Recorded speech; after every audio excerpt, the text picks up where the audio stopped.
One of the key events in India's history between 1750 and 1950 was the Battle of Plassey on June 23rd.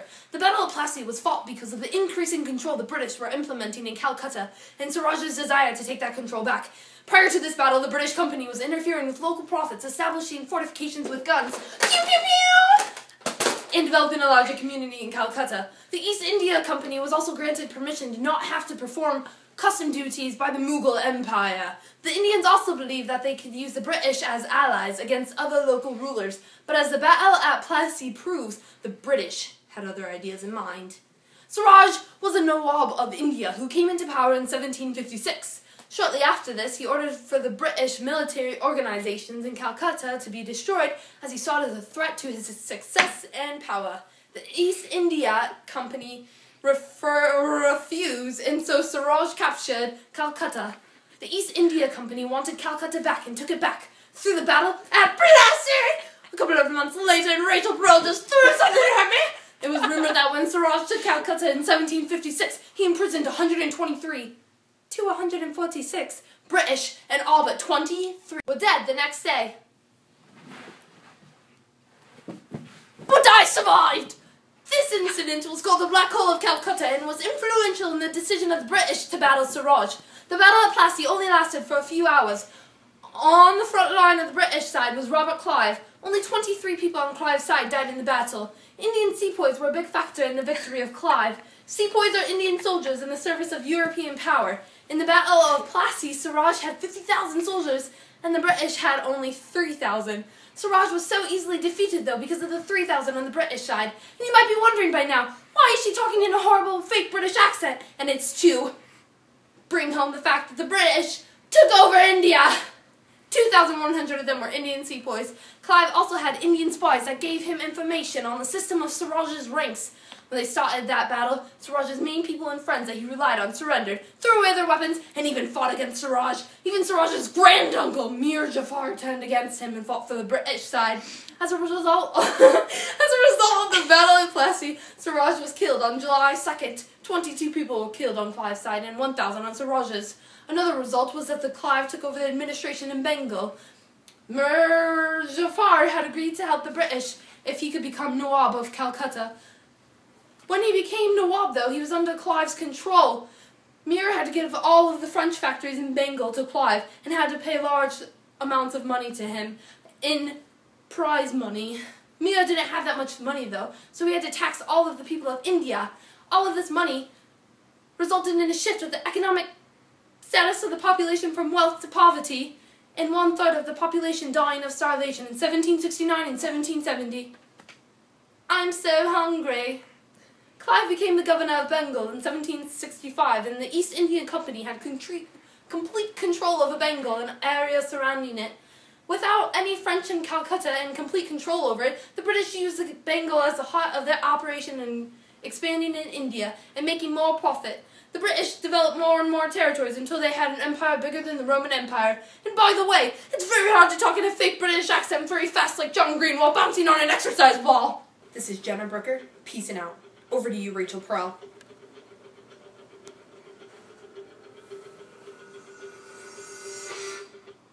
And now, a live open letter from Haley York about the Indian Rebellion of 1857.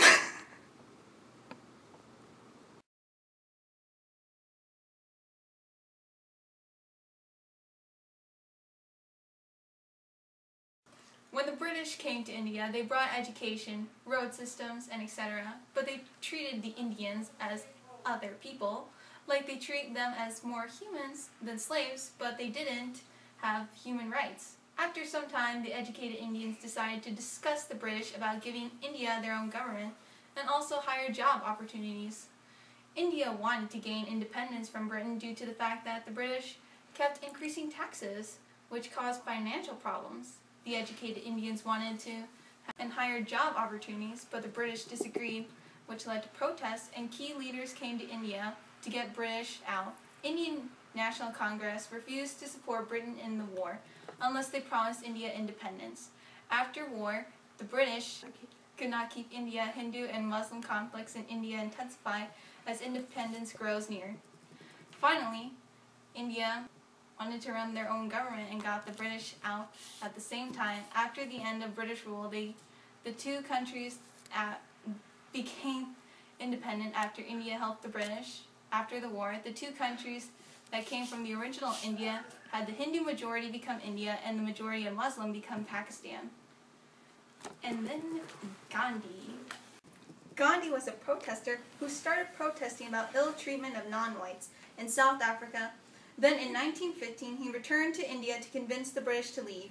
He has believed in non-violent protests, and an example is he led the Dahandi March, where Gandhi defied the law by making salt to protest against tax on salt. P.S. The British didn't like peaceful protesters, so they just clubbed them to death. India split into two, having the Hindu majority becoming India and the Muslim majority becoming Pakistan. There's still protests going on in the 1930s and during the Second World War. India still sent and paid the British Empire during the war. Later in 1942, the British offered a dominion status in India for full cooperation, but there were so many restrictions that the Indian National Congress denied their offer. Gandhi and other national leaders still demand independence without violence. After the war, protests increased, and Hindu and Muslims still have tension today. After British rule in India has ended, the tension between India and Pakistan still was around and getting more intense. India still wanted to fight the British to keep them away, which cost lots of money and lives. Soon the two countries went to war for religious demographics. India has just earned their independence, and India and Pakistan split because of religious demographics. When India and Pakistan split into separate countries, the princely states of India were forced to join one or the other. Most of these princely states joined one or the other, like normally, without any conflict.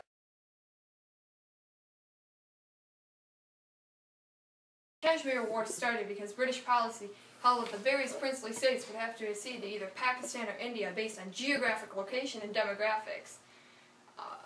While many of the states easily joined their appropriate country, Kashmir and two other states presented special problems.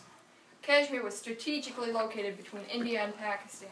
Though Kashmir was mostly Muslim, the majority of the population, including a majority within the Muslim population, did not support joining Pakistan and instead wished to join India or form independence from the two states. Muslims revolted and Pakistan supported their revolt, but the Maharaja, which is the Indian prince, pleaded with India for military help, and in return, they would join India. The start of the war began in October 1947 when tribal people, along with the help of Pakistani forces, led an incursion into the valley of Kashmir. They were very successful at the start of the war and forced the Indian prince to flee the capital. The Indian prince asked India for military support, and in return, they would accede to India. With the help of Indian forces, they had many early successes in the war, but many Indian soldiers were not prepared for the cold, mountainous region of Kashmir. Because of these setbacks, Pakistani-backed forces were able to push back Indian forces, causing them to go to the United Nations and ask them to have a ceasefire line, which occurred in December 1948. When the United Nations declared a ceasefire line, Kashmir was dissolved. But not me. Pakistan took control of about 2/5 of the land, where India took the rest of it. As a result of this conflict, at least 1,500 people died on each side. And finally, in 1957, the area became the state of Jammu and Kashmir in the Indian Union. This was the first of 3 more wars between Pakistan and India over Kashmir. It is also the start of many conflicts between the two. The key people of this event were the Indian Prince of Kashmir, Hari Singh, because he's the one that agreed to join India with the military help. The person who Hari Singh went to when they needed military assistance from India was the Governor General Louis, I can't read that last name. The Prime Minister of India at the time was another name I cannot read, Jawaharlal Nehru. The Prime Minister of Pakistan at the time was Liaquat Ali Khan. During the time of the war, World War II had just ended and the Cold War had just begun. Because of this, outside countries were not really interested in India and Pakistan's personal business, and were more worried about getting bombed than helping them fight their war. So no one gave aid to either of these countries during the War of 1947, but many countries, such as the Soviet Union, United States, and China, had given aid to some of them in preceding wars and conflicts. So what happened to India, Chippy? India went through a lot of change between 1750 and 1950. They started out just being a British trading company, and then British took over, and they were British colonies. They revolted and eventually became independent, only to split and become India and Pakistan, and then fight over territory. The major thing we chose for this time period in India was independence, because most of this time period is when they are under British rule and are trying to gain their independence.